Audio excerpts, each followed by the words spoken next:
क्या दुनिया के दो सबसे पुराने और भरोसेमंद दोस्त रूस और भारत अब पटरी के जरिए सीधे एक दूसरे से जुड़ने जा रहे हैं? पश्चिम एशिया में बढ़ते तनाव और रणनीतिक समुद्री रास्तों पर मंडराते संकट के बीच मॉस्को से एक बेहद अहम खबर सामने आ रही है।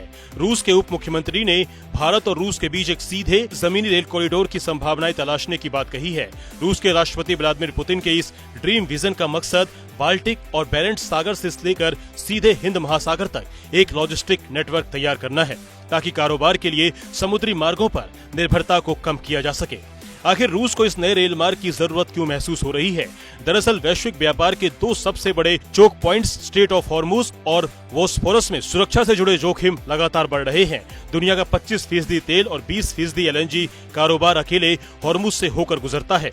ऐसे में किसी भी संकट की स्थिति से निपटने के लिए रूस हिंद महासागर तक सीधी जमीनी पहुंच चाहता है। अगर मौजूदा व्यापारिक रास्तों की बात करें तो सेंट पीटर्सबर्ग से स्वेज नहर के पारंपरिक समुद्री रास्ते से मुंबई तक माल पहुंचने में 40 से 60 दिन लग जाते हैं। हालांकि इंटरनेशनल कॉरिडोर से ये समय घटकर 18 से 25 दिन रह गया है, लेकिन इससे रेलवे कनेक्ट नहीं हो सकता है। चर्चाओं में मुख्य रूप से दो रास्ते हैं। पहला पूरी तरह से जमीन आधारित है, जो रूस से निकलकर तुर्कमेनिस्तान, ईरान, अफगानिस्तान और पाकिस्तान से होते हुए भारत तक पहुंचेगा।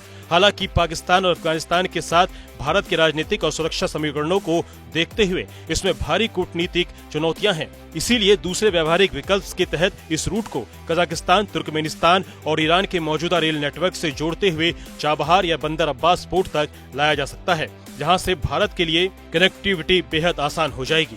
अगर ये परियोजना भविष्य में साकार होती है तो इसके फायदे अनगिनत होंगे। स्वेज नहर की तुलना में शिपिंग का समय और माल ढुलाई की लागत दोनों लगभग आधी हो जाएगी। भारत के लिए रूस से कच्चा तेल, फर्टिलाइजर और कोयला मंगाना सुरक्षित रहेगा, तो वहीं भारतीय फार्मा और कृषि प्रोडक्ट का एक्सपोर्ट तेज हो जाएगा।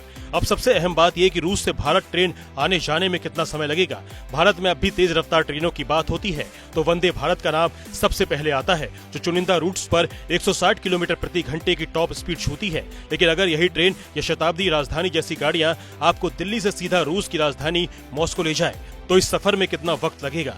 हवाई रास्ते से दिल्ली से मॉस्को की दूरी करीब 4340 किलोमीटर है। अगर कोई ट्रेन लगातार 130 से 150 किलोमीटर प्रति घंटे की रफ्तार से चले तो ये दूरी महज 33 घंटे में तय हो सकती है। लेकिन रेल मार्ग की हकीकत इतनी सीधी नहीं होती। प्रस्तावित रूट के मुताबिक अगर ट्रेन तुर्कमेनिस्तान, ईरान, अफगानिस्तान और पाकिस्तान जैसे देशों से होकर गुजरता है तो इसकी अनुमानित दूरी 6000 से 7500 किलोमीटर तक हो सकती है। ऐसे में अगर कोई ट्रेन बिना रुके 160 किलोमीटर प्रति घंटे की रफ्तार से दौड़ती रहे तब भी मॉस्को पहुंचने में कम से कम 44 घंटे लगेंगे। फिलहाल ये केवल एक रणनीतिक प्रस्ताव है, लेकिन अगर ये प्रोजेक्ट हकीकत बनता है तो ये वैश्विक व्यापार की पूरी तस्वीर बदल कर रख देगा।